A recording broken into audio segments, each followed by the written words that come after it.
Welcome to a video for faculty on how to acknowledge student accommodation letters using NSCC's Accommodate system.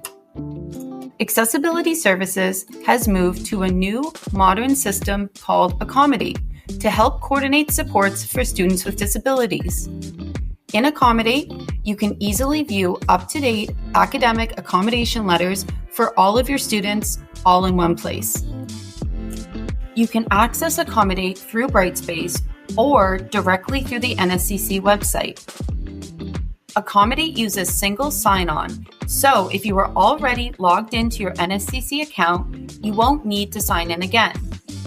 However, if prompted to log in, select Faculty on the user screen and enter your NSCC credentials, the same ones used for logging into Microsoft 365.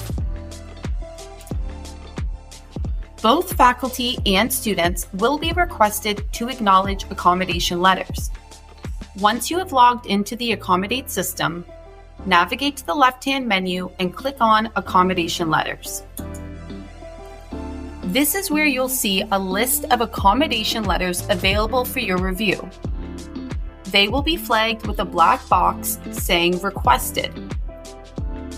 To view an accommodation letter, click on its title.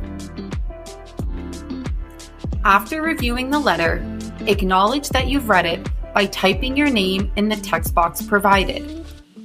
Once you have typed your name, click Save. If you need to exit the letter without saving, click Cancel. The status of the letter will now change to Sign once it has been acknowledged. For more information or support, contact Accessibility Services at your campus or email accessibility.services@nscc.ca.